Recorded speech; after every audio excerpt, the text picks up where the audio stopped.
Our story takes place in the vast and ancient land of Persia, where, in a desert village, there once lived two brothers. The eldest brother was Qasim, a very wealthy and successful merchant. The younger brother was Ali Baba, a poor woodcutter. Qasim was as devious and mean as Ali Baba was honest and hardworking.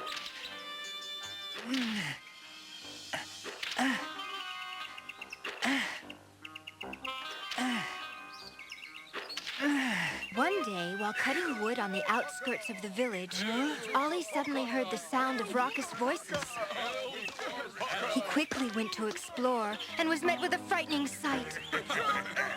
And now, my brave men, into the cave with our treasure! It was the infamous robber Pakka and his band of murderous thieves. Open sesame! Open sesame? Ali Baba could not believe his eyes. The Pakka had commanded the rock to open with two simple words, two magical words that he would not forget. Now, more curious than ever, he waited and watched, being ever so careful not to make a sound. Suddenly, the rock opened once again and the thieves came out without the treasure. Himasus Nepo! Amazed and still frightened, Ali Baba remained frozen in place until the 40 thieves were well out of sight. Then, no longer able to contain his curiosity, he carefully approached the spot where he had seen the rock open. I wonder if it will work for me. It may just be the Pakka's voice the rock obeys. Well, I'll know in a minute. Open sesame! It worked! Very cautiously, Ali Baba entered the cave, fearful of what he might find besides treasure. But then, he saw it. More gold and jewels than he had ever dreamed possible.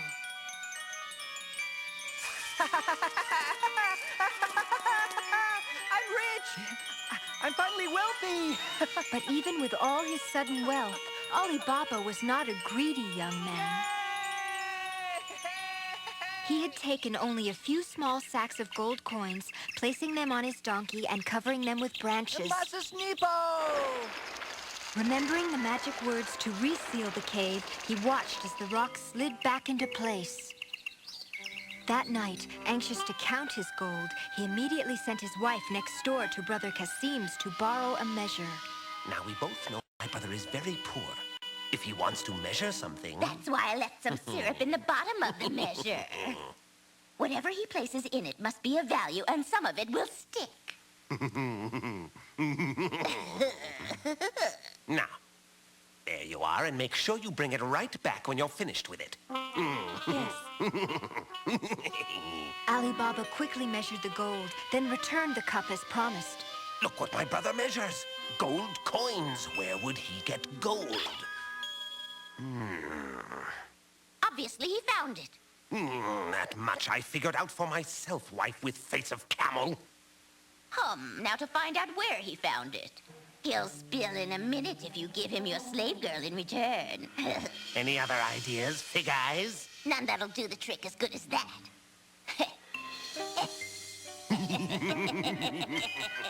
And Morgiana will be mine?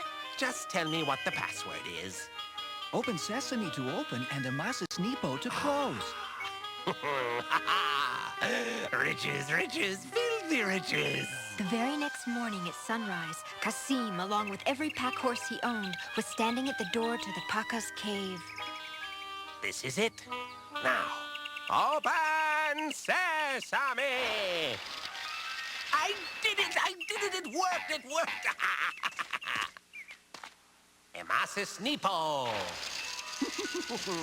Now open sesame!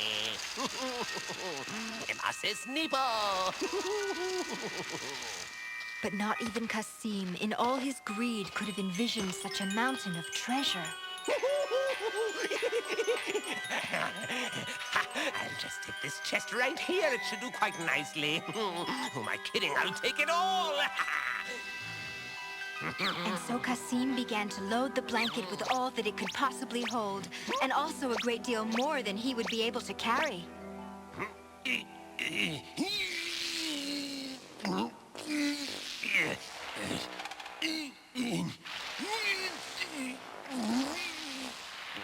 But finally, he did manage to drag the treasure near the door. Open caraway.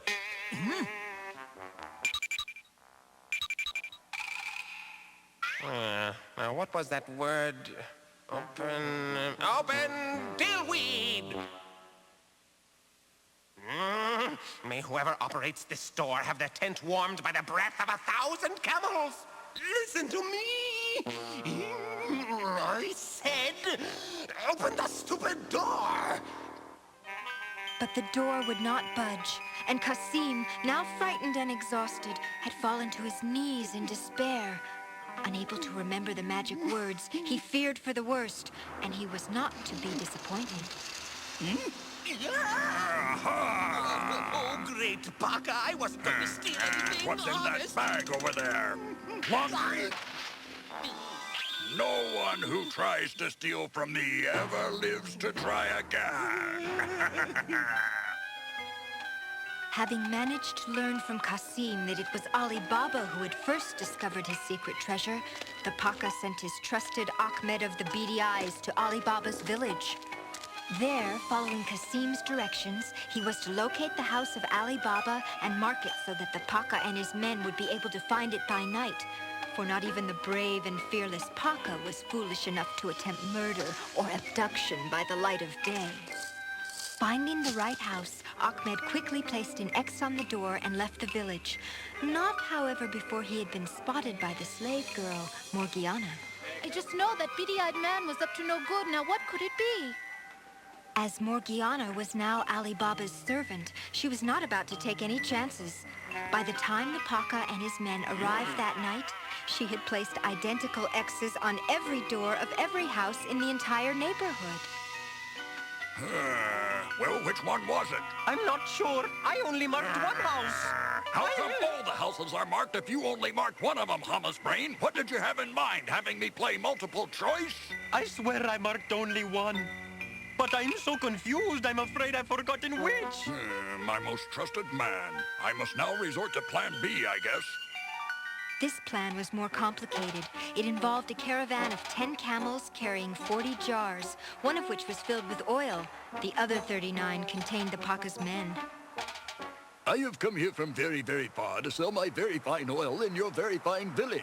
But I can't find a place to rest my head. Well, I might be You able are to... most kind. Many, many, many thanks. May you reap only what you have sown, my dear sir.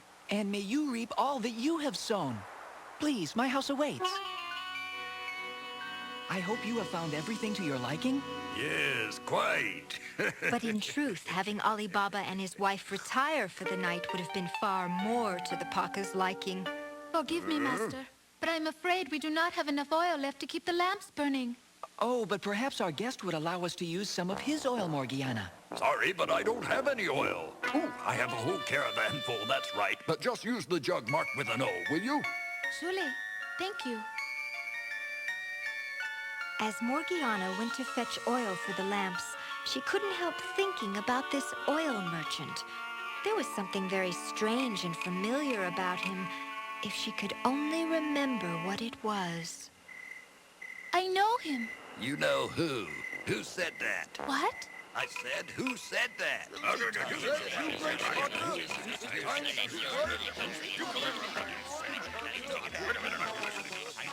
I knew he was no oil merchant. Suddenly, everything made sense to Morgiana, and she knew she must act quickly. Finding the oil, she took it to the kitchen and heated it to a boil, and made short work of the evil men who had been hiding in wait to kill her master. She now knew that the leader of these men was none other than the feared robber Pakka. Now she would perform for her master's guest. Now she would put on the act. She could not tell Ali Baba because he would not believe her. He was too kind and naive, but she knew. It had been dark last night, and she had had only a small glimpse of him through the window in her quarters. But now there was no mistaking that evil face. She moved ever closer, her scimitar whirling in the air. Morgiana! Morgiana, have you lost your mind? This man is my guest. Have you gone mad? Master, he is an evil robber Pakka who wishes to kill you. Now go from this house. Do not ever return, for certain death awaits you. Attack! I'm ordering you to help me! There is no one left to help. May you come back in your next life as a camel's hump. Now be gone! Oh, yes, ma'am. Many, many thanks. I'm going. See, I'm gone. Take the treasure. It's yours. I'm finished. Never again. The next morning, Ali Baba opened the cave and shared the treasure with the entire village. But the one person more deserving of reward than anyone was interested in more important things. Hello, Abdallah. Huh? Ah, Morgiana, you look beautiful. Well, in case you were wondering, Abdallah, Morgiana can marry. She's no longer a slave, you know. You mean that I am free? Oh, thank you. There's an old saying, what goes around comes around. Now, whether or not that saying originated with Ali Baba and the 40 Thieves, we will never know. Though somehow, I can't help but believe that it did.